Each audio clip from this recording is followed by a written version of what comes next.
deuxième. Ensuite, are you ready? Alors, deuxième chapitre de cette première partie sur l'état des lieux de la culture en mode digital. Aujourd'hui, on va faire un point sur les modèles économiques de la culture et de donner des perspectives à ces modèles en regardant ce qui se passe du côté du numérique. Tout d'abord, les économies culturelles. On va vous donner quelques chiffres. Pour nous, c'est important de donner un peu l'état des lieux global. Il faut imaginer que l'économie de la culture se divise en trois grandes patates.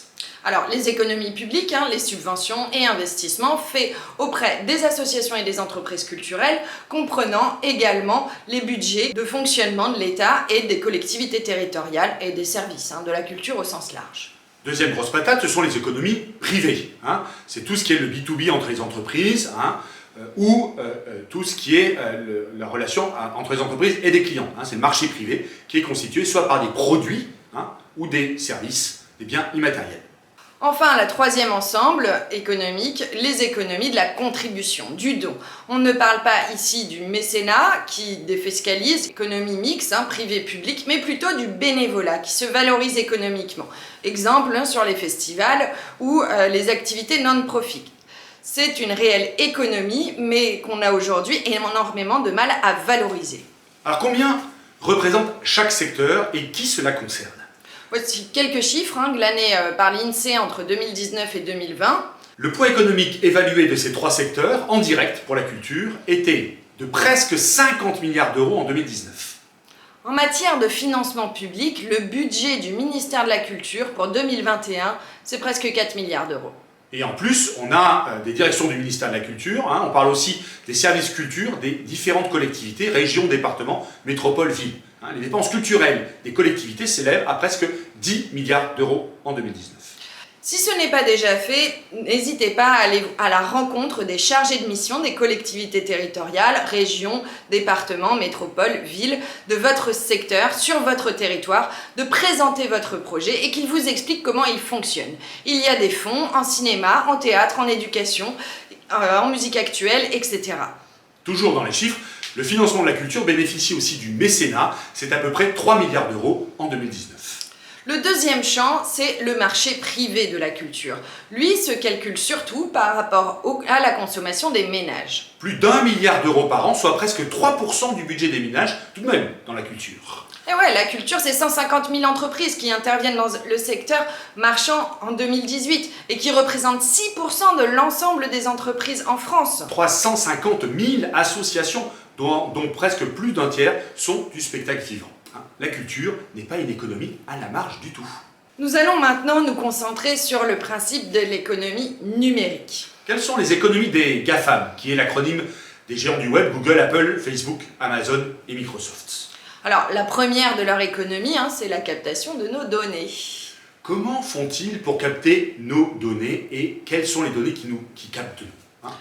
Quand vous êtes connecté, quand nous sommes connectés, nous fournissons des données sans même s'en rendre compte, à savoir nos recherches, nos fréquentations, nos localisations, nos usages, les liens entre les sites et les pages, ainsi que nos avis, pouces en l'air, like. Mais les datas, les données, c'est aussi ce que l'on produit sur les réseaux sociaux. La deuxième économie, c'est ce qu'on appelle l'économie de l'attention. L'économie de l'attention, c'est avant tout la captation de notre temps d'écran par la publicité. Et là, les grandes entreprises de l'Internet sont passées maîtres. Pour cela, elles cherchent à nous rendre addicts, tant à des flux d'infos qu'à des contenus au sens large, pour que l'on reste le plus longtemps possible sur leurs applis ou sur leurs murs. Pour à la fois collecter nos données les plus intimes, et les plus proches de nos goûts, puis vendre de notre temps d'attention disponible à des marques qui, grâce aux données, peuvent nous cibler sur ce que nous aimons plus. Et ce marché en ligne, c'est énorme. C'est l'économie des influenceuses et des influenceurs, car en faisant des contenus, ils contribuent grandement à la prospérité des GAFA. Mais c'est aussi une économie réelle, très volatile et même spéculative. Il y a aussi, dans le monde numérique, une économie du commerce en ligne, où Internet devient un intermédiaire commercial. Les plateformes numériques et le commerce électronique se développent très rapidement. En 2017, les ventes dématérialisées représentent 30% du chiffre d'affaires des sociétés de plus de 250 salariés ou plus. Cette part a doublé en 10 ans, sans compter la croissance post-crise sanitaire. Et cette économie suit le développement de l'Internet. Quelques chiffres clés. Alors on vous donne les chiffres de l'Internet dans le monde. C'est à peu près 5 milliards d'internautes, plus de 60% de la population mondiale, qui quasi exclusivement surfent sur Internet à partir d'un téléphone portable, d'un mobile. Et on passe près de 7 heures en moyenne sur Internet par semaine. Enfin, si on cherche à voir ce qui va émerger du croisement entre économie culturelle et économie numérique, on peut s'intéresser à ce qui s'est passé pendant le premier confinement et sur lequel nous avons quelques données.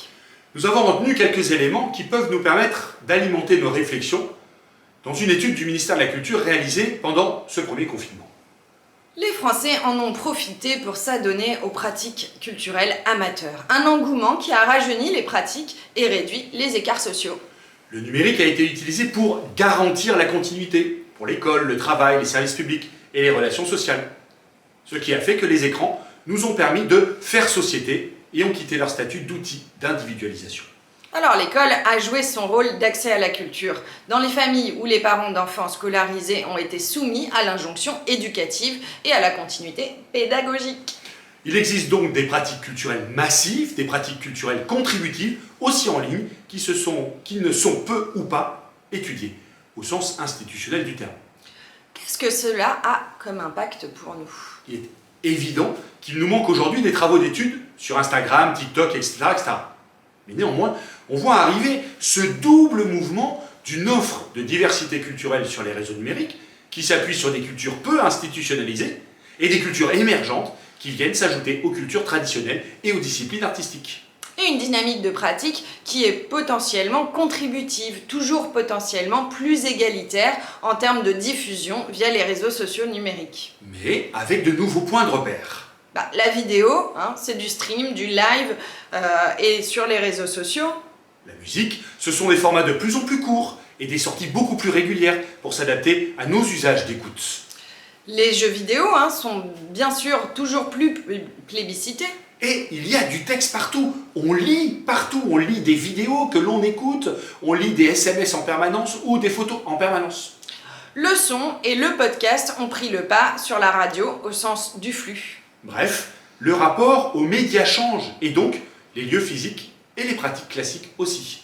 Alors quelle est notre hypothèse là-dessus ? Notre hypothèse d'entrepreneuriat, c'est de développer une activité qui fait contribuer l'usager, avec un enjeu d'économie de la contribution, à l'échelle monde et en circuit court. Qui permet une pratique numérique, aura, communauté, symbolique. En lien avec une incarnation, une concrétisation, un acte physique, réel, présentiel, sur des territoires. Ce sont des services, des produits. Alors 3 champs de développement s'ouvrent à nous. L'économie de la médiation ou de l'accompagnement. Éducation, formation, coaching, jeux. L'économie marchande mixte, de produits ou de services. Les services d'artisanat, mais aussi la musique, les box, etc. Et l'économie de la production de contenu en ligne. Le podcast, le film, la vidéo courte. Dans le 3e chapitre, on va vous présenter des modèles de fonctionnement qui nous paraissent intéressants pour développer vos activités. Pixellement vôtre.